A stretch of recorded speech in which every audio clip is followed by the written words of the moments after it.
Viewers, welcome to C2C news. C2C news में आपका स्वागत है, रिकैप में आपका स्वागत है। और आइए मिलते हैं और जुड़ते हैं और स्वागत करते हैं विपुल जी का, जो हमारे गेस्ट हैं रिकैप। Thank you robin. श्रोता, आपको बता दें, आज जो हम टॉपिक डिस्कस करने वाले हैं उसके ऊपर सबसे पहले सीरियल ऑर्डर में टीआरपी स्कैम के बारे में डिस्कस करेंगे। उसके बाद पश्चिम बंगाल में तेजस्वी सूर्या, बीजेपी के जो एक वरिष्ठ नेता है, युवा नेता है, वो गए थे, वहाँ पे काफी उत्पात हुआ कोलकाता में, उसके ऊपर चर्चा करेंगे। हाथरस के बारे में चर्चा करेंगे और लास्ट में हम चर्चा करेंगे बाबा का ढाबा, एक कैंपेन चलाया गया था, ये छोटा सा एक रोड साइड ईटरी है दिल्ली में, उसके ऊपर चर्चा करेंगे। काफी मोटिवेटिंग और इंस्पायरिंग स्टोरी। शुरू करते हैं पहले टॉपिक से, टीआरपी स्कैम। टीआरपी स्कैम के जो मीटिंग किया, प्रेस कॉन्फ्रेंस किया परमवीर सिंह, जो मुंबई के पुलिस कमिश्नर है, उसमें उन्होंने कहीं भी रिपब्लिक का जिक्र नहीं, कहीं भी इंडिया टुडे का जिक्र नहीं किया। रिपब्लिक को लेकर बात हुई थी और कुछ घंटे बाद वो एफआईआर एक्सेस हुई और उसके बाद पूरा डायनामिक चेंज हो गया। अभी कल शाम आते आते रफली 24 घंटे हुए और उसमें इंडिया टुडे ने सामने से एक्सेप्ट किया कि पहले जुलाई मंथ में 5 लाख रुपए का एक जुर्माना था बीएआरसी की तरफ से, जो उन्होंने भरा, लेकिन वो कुछ मेरे ख्याल से कॉन्फिडेंशियल उन लोग की अंडरस्टैंडिंग था, वो बाहर नहीं आना चाहिए था बात, क्योंकि बाहर आ गया। अभी वो लीगल ऑप्शंस के बारे में भी बात कर रहे हैं। तो ये सारी जो 3-4 सिलसिलेवार एक्टिविटी हो गई है जो मैंने बताया, इसके बारे में विपुल जी बताएं, आपको क्या लगता है, किस दिशा में जा रहा है ये टीआरपी स्कैम और इसका आउटकम के क्या चांसेस हैं? चोरी की चोरी और सीना चोरी इंडिया टुडे का जो एक्शन है, मतलब हंसी वाली बात है। इंस्टेड ऑफ लोगों से माफी मांगे, अपने श्रोता से माफी मांगे कि भाई हमने ये सब किया, उससे आपका हम पे विश्वास को चोट लगी होगी, इसके लिए माफी चाहते, दोबारा नहीं करेंगे। इसके बजाय आप जो आपने क्राइम कमिट कर दिया, उस पर आपने जुर्माना एक्सेप्ट कर लिया और just because of public domain में आ गया, आप उसके लिए कोर्ट जा रहे हैं। मैं समझता हूँ अगर कोर्ट जाते हैं तो कोर्ट को उनके ऊपर हैवी पेनल्टी डालनी चाहिए और उनका लाइसेंस सस्पेंड करना चाहिए। ज्यादा सवाल है परमवीर सिंह जी ने जो प्रेस कॉन्फ्रेंस की, ठीक है, उन्होंने बोला कि भाई रिपब्लिक के खिलाफ उनके पास एविडेंस है, हमें we have all reason to trust him, as a government servant, responsible post पे बैठा हुआ, तो झूठ नहीं बोलेंगे, उनके पास एविडेंस होगा। पर उसका एविडेंस का अभी शिनाख्त नहीं बाकी है, उसका इन्वेस्टिगेशन होना बाकी है और उसके लिए उन्होंने प्रेस कॉन्फ्रेंस की। तो मैं समझता हूँ कि अगर जब उन्होंने प्रेस कॉन्फ्रेंस की तो उसके पहले उनको इंडिया टुडे वाला जो केस है उसको पहले कोर्ट करना चाहिए कि इंडिया टुडे का ऐसे केस सामने आया है और उन पर जुर्माना हुआ है, हम उनके खिलाफ एक्शन लेने वाले हैं और साथ ही साथ हमें रिपब्लिक के बारे में ऐसा पता है, उसका हम इन्वेस्टिगेट करेंगे। तो मैं समझता हूँ कि एक काफी फेयर पोस्चरिंग होता मुंबई पुलिस का, पर उसको उन्होंने नहीं कवर करके और केवल रिपब्लिक को किया, वो मैं नहीं समझता कि एक सही पर्सपेक्टिव है। मुझे आशा है कि अब जबकि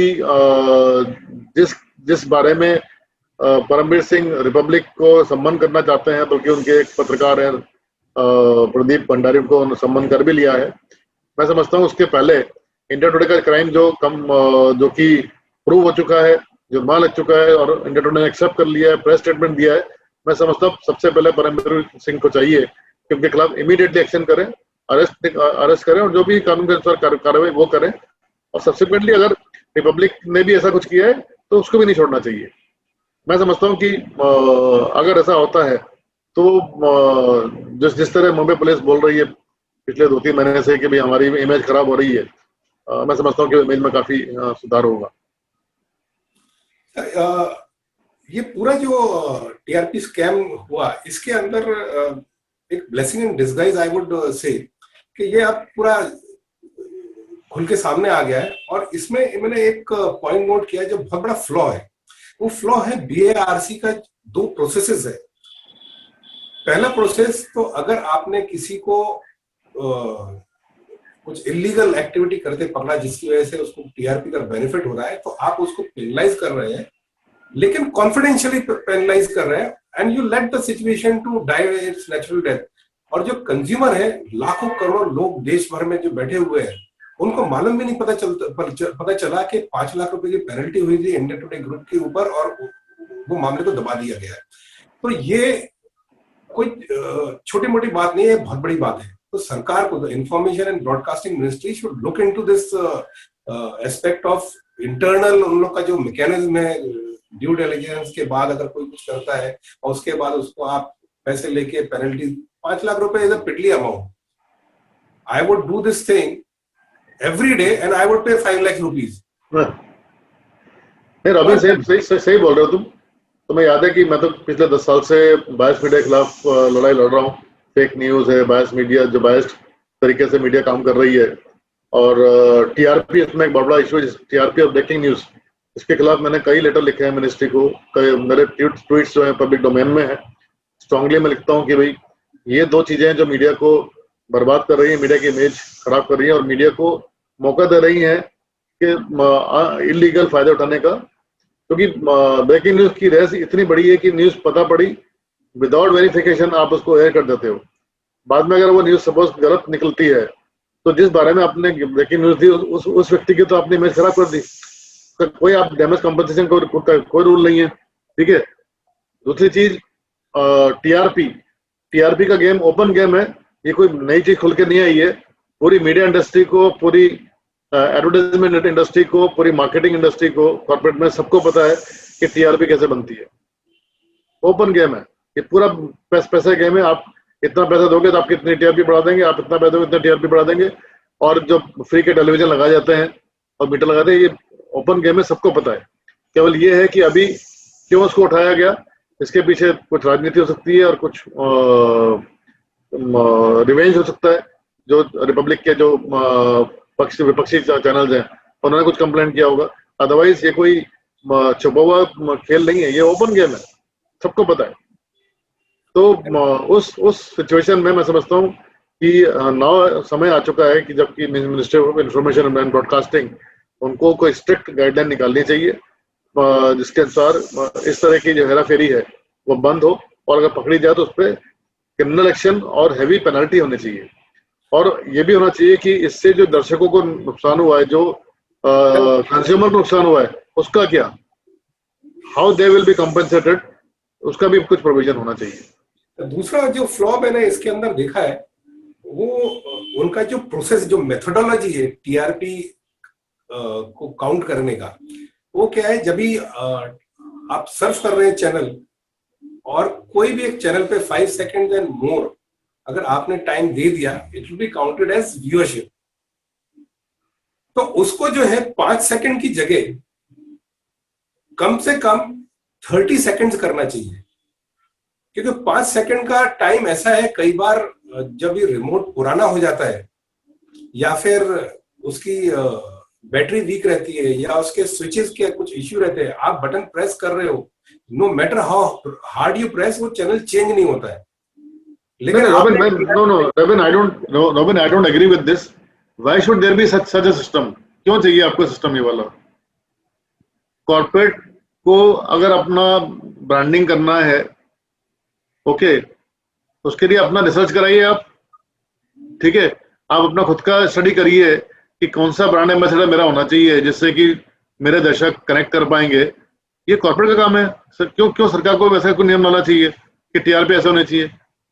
TRP and breaking news system, ये धंधा बंद होना चाहिए। मेरी एक्सपेक्टेशन ये है। सी द रियलिटी इज के जो मार्केटिंग टीम है, जो ब्रांड मैनेजर्स है, brand custodians, they don't give too much of weight to TRP, because उनका जब मीडिया प्लानिंग करते हैं उसके बाद मीडिया बाइंग करते हैं तो उसमें TRP does play some role but not a major role. And as far as the anchors are concern, तो it's a known fact, like कोई भी एंकर अगर वो अपने आप में ब्रांड बन गया है, then TRP is immaterial. If an anchor remains an anchor, then he is just a commodity. Rest is history. Yeah, absolutely. आप देखिए जितने भी पॉपुलर प्रोग्राम होते हैं उसमें दूसरे जो प्रोग्राम नए लॉन्च होने वाले होते हैं, पिक्चर लॉन्च होने वाले आती है, उसके कास्ट आ जाएंगे, मिलेंगे, करेंगे एंड उसके बारे में थोड़ा सा बोलेंगे क्या आने वाला है। तो ये सब एक प्रमोशन गेम है, उसमें क्यों सरकार को नियम लाना चाहिए? जिसको प्रमोट करना है अपनी स्टडी करे, अपना रिसर्च करे, डिसाइड करे। अगला टॉपिक है तेजस्वी सूर्या, जो भारतीय जनता युवा मोर्चा के नेता है। कोलकाता गए थे रैली के लिए और रैली ढंग से नहीं हुई। और एक ये वीडियो दर्शकों को दिखाएंगे, ये ट्विटर पे से ये वीडियो मैंने लिया है, अनवेरिफाइड है वीडियो। इस वीडियो के अंदर दर्शक देखेंगे कि एक टेरेस है, घर का रिहायशी मकान है। जिस तरह के दंगे दिल्ली में हुए थे और टेरेस के ऊपर घर की छत के ऊपर से बॉम्ब फेंक रहे थे, उसी तरह से यहाँ पे बॉम्ब फेंके जा रहे हैं। सिर्फ फर्क ये है कि यहाँ पर पुलिस बॉम्ब फेंक रही है। ओके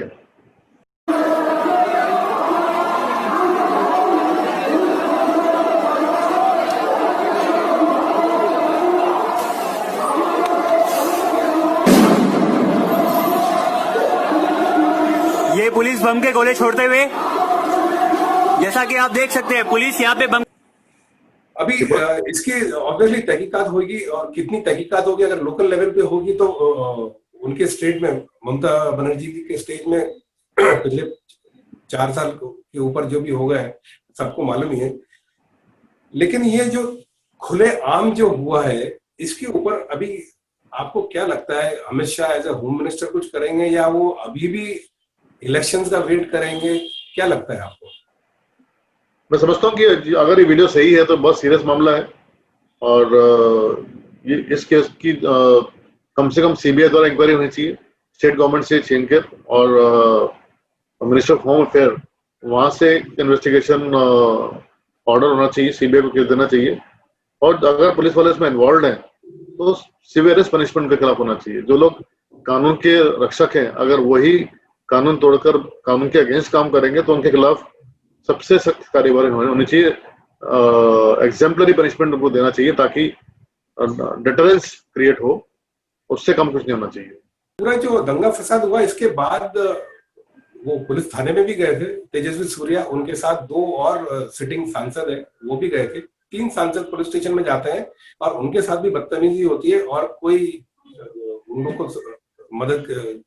हाँ, बल्कि मुझे पता पड़ा कि कैलाश विजयवर्गीय जो बहुत वरिष्ठ नेता हैं बीजेपी के, उनके खिलाफ 2-3 केस भी हो गए हैं। और तेजस्वी सूर्या अभी भारतीय जनता युवा मोर्चा के अध्यक्ष हैं, राष्ट्रीय अध्यक्ष हैं, तो कोई छोटे मोटे नेता नहीं है। अगर उन्होंने कोई धरना किया है, कुछ भी किया है और परमिशन लेके किया है, उसमें पुलिस को उनको प्रोटेक्शन देना चाहिए, ना कि इस तरह की कार्रवाई कुछ करनी चाहिए। तीसरा टॉपिक के ऊपर चलते हैं। हाथरस के अंदर जो भी उठापटक चालू है, जो एक केस हुआ बच्ची के साथ, जिसमें दोनों रूलिंग पार्टी और ऑपोजिशन की तरफ से काफी सारे बातें कही जा रही थी, उसमें एक टर्निंग पॉइंट आ गया है। रिपब्लिक चैनल के एक जर्नलिस्ट ने काफी डेयर डेविल स्टिंग ऑपरेशन किया और उसके अंदर ये चीज एकदम सामने हो गई है कि डेथ हुई है वो बराबर है, लेकिन जो दंगे बाद में हुए वो प्री प्लान थे, स्टेज मैनेज थे। देखो Robin, with all sympathy to that girl who lost her life, पर कहीं ना कहीं जिस तरह के एविडेंसेस बाद में आए हैं, पहले इसको एक अलग कहानी बनाई गई, रेप हुआ, जला दिया और बहुत कुछ इसके अंदर आया। पर जिस तरह की कहानी अभी ब्रेक हो रही है कि ये कुछ एविडेंस ऐसे आ रहे हैं कि वो लड़का लड़की जो थे उनमें अफेयर था और it was a act of love, और कहीं ना कहीं ऑनर किलिंग की बात भी हो रही है कि शायद परिवार ने ही मार दिया हो। तो बहुत सारे कंफ्यूजन है, बहुत सारी चीजें अभी धीरे धीरे आ रही है बाहर। पर उसके बैकग्राउंड में जो एक बड़ी साजिश निकल के आई है दंगों की, वो एक बहुत सीरियस मामला है। और मैं समझता हूँ कि हाथरस अकेला नहीं है, जहां भी मौका मिल रहा है विपक्ष, स्पेशली कांग्रेस, दंगे भड़काने की कोशिश करती है। जबकि 50 साल पहले, पिछले 50 साल से कांग्रेस हमेशा बीजेपी पर आरोप लगाती थी, जहां भी बीजेपी को मौका मिलता है वो दंगे फैलाते हैं। पर मैं समझता हूँ कि अभी कांग्रेस का पूरी तरह एक्सपोजे हो रहा है कि जहां भी मौका मिलता है ये लोग देश की शांति को भंग करना चाहते हैं, जो कि बहुत निंदनीय है और बहुत बड़ा क्रिमिनल एक्ट है। उस पर कार्रवाई जरूर होनी चाहिए। कहीं ना कहीं चूंकि हमारा जो न्यायिक प्रणाली है इतनी स्लो है कि एक क्राइम होता है और जब तक उसका मतलब कन्विक्शन होता है, जनता भूल चुकी है, तो उस बीच में कितने और ऐसे क्राइम हो जाते हैं, बल्कि उनसे बड़े क्राइम हो जाते हैं कि आदमी उसे भूल ही जाता है। इसीलिए जो हमारा रिक्वायरमेंट है जुडिशियल रिफॉर्म की कि टाइम बाउंड जजमेंट आना चाहिए, टाइम बाउंड तरीके से जो इन्वेस्टिगेटिंग ऑफिसर है उसको एविडेंस कलेक्ट करने चाहिए और उसकी अकाउंटेबिलिटी होनी चाहिए कि जो क्राइम हुआ है उसके लिए सफिशिएंट एविडेंस कलेक्ट करे ताकि कोई भी अक्यूज्ड लैक ऑफ एविडेंस या बेनिफिट ऑफ डाउट के भरोसे छूट नहीं जाए। तो जब तक इस तरह के रिफॉर्म नहीं होंगे जुडिशियल सिस्टम में और इन्वेस्टिगेशन पुलिस रिफॉर्म नहीं होंगे तब तक मैं समझता हूँ कि ये घटनाएं होती रहेंगी। इसका और कोई इलाज नहीं है। Deterrence is the only answer, deterrent punishment is the only answer, और वो तभी होगा जबकि टाइम बाउंड फास्ट ट्रैक पर ये सारा इन्वेस्टिगेशन हो, तभी कुछ हो सकता है। आज के लास्ट टॉपिक के ऊपर अभी हम आ गए हैं। बाबा का ढाबा एक मालवीय नगर एक लोकेलिटी है नई दिल्ली में, और वहां पर कोई एक यंग बच्चा जो है टीन्स, उसने एक रोड साइड ईटरी पे काफी बुजुर्ग महिला और उनके पति को देखा। अपने देसी भाषा में अगर हम बात करेंगे तो दादा दादी की एज ग्रुप के वो बुजुर्ग है और उनके यहाँ खाने वाले नहीं है, वो बेचारे बना के बैठे रहते खाना। तो उसने यूट्यूब के ऊपर अपलोड किया। उसके बाद यूट्यूब के बाद वो वीडियो ट्विटर पे आया, एक प्लेकार्ड करके प्रोफाइल है ट्विटर पे, और उसके बाद उन्होंने अपील करी लोगों से कि भैया आप अगर समय निकाल कर जा सके तो ये एक फोटो मैं शेयर कर रहा हूँ। इनफैक्ट 3 फोटो है, काफी मोटिवेटिंग फोटो है। इनिशियली वो बेचारे रो रहे थे और बाद में फिर दूसरे दिन से ही काफी लाइन लग गई वहां पर। तो आपने भी देखी है इस टाइप की जो फोटो आई है काफी सारे ट्विटर हैंडल पे। तो विपुल जी आप बताइए कि ये जो हुआ, ऑब्वियसली इसमें मैं ये नहीं बोलूंगा आपके क्या विचार है, लेकिन ये काफी अच्छी चीज है।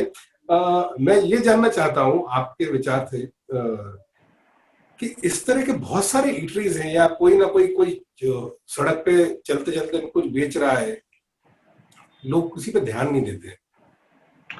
देखो रॉबिन, जहाँ सोशल मीडिया का मिसयूज हो रहा है और कहने के इस तरह के जो मामले सामने आते हैं उससे आपको पता पड़ता है कि सोशल मीडिया की कितनी बड़ी स्ट्रेंथ है। अगर सोशल मीडिया नहीं होता, यूट्यूब नहीं होता, ट्विटर नहीं होता तो बेचारे ये जो वृद्ध दंपति हैं बेचारे भूखे मर सकते थे। और आप देखिए जो बाबा जी हैं उन्होंने बोला कि मेरे 3 बच्चे हैं लेकिन मैं आत्मसम्मान से खुद कमा के जीना चाहता हूँ। आप देखिए 80 साल की उम्र में उस बंदे में इतना मतलब जीवट है कि वो अपने बच्चों के आगे हाथ नहीं फैलाना चाहता। तो मैं समझता हूँ कि सरकार को और जो समाज है जिसने भी ये काम किया, बहुत अच्छा काम किया, बहुत सराहनीय काम किया है, पर जो हमारी मेन स्ट्रीम मीडिया है या जो हमारे सरकारी अधिकारी है उस एरिया के, उनको भी थोड़ा कहीं ना कहीं नजर रखनी चाहिए कि इस तरह के लोग जो लोग इज्जत से जीना चाहते हैं उनको कोई ना कोई हेल्प हो। और मैं समझता हूँ जिस तरह विदेशों में होता है कि आफ्टर सर्टेन एज हर कंट्री का अलग रूल है, एक फिक्स पेंशन मिलती है वृद्ध लोगों को ताकि वो लोग अपना जीवन यापन कर सके, अपना इलाज करा सके, ताकि उन लोगों को अपने बच्चे और किसी का आगे हाथ फैलाने की जरूरत नहीं पड़े। एटलीस्ट इतना अगर हो जाएगा तो मैं समझता हूँ कि इस तरह की घटनाएं। आपने भी ये इस चीज का जिक्र किया तो मेरे को कुछ ध्यान आया। एक लॉ है हमारे देश में, अनफॉर्चुनेटली उस कानून के बारे में लोगों को मालूम नहीं। सीनियर सिटीजन मेंटेनेंस एक्ट 2014, उसके अंदर बहुत सारे प्रावधान किए गए हैं। तो पहला तो प्रावधान ये है कि कोई भी बुजुर्ग या कोई भी पेरेंट्स जो है या फैमिली के जो भी सीनियर सिटीजन है, उनसे उनके जो फाइनेंशियल है, बैंक अकाउंट या फिर उनकी जो जायदाद है, जमीन है, मकान है, अगर बच्चों ने या घर के किसी भी ब्लड रिलेशन ने गलत तरीके से उनसे ट्रांसफर कर लिए, तो या तो मोहल्ले का कोई भी बंदा पुलिस में कंप्लेन कर सकता है, या वो खुद जाके पुलिस में कंप्लेन कर सकते हैं, या किसी मजिस्ट्रेट को बोल सकते हैं, कुछ नहीं तो सिर्फ एक फोन भी कर सकते हैं। पूरा का पूरा ऑर्डर रिवर्स होने का प्रावधान है। उसमें जो है वो रिवर्स हो जाती है और इसका जो ड्यूरेशन है 6 महीने का है।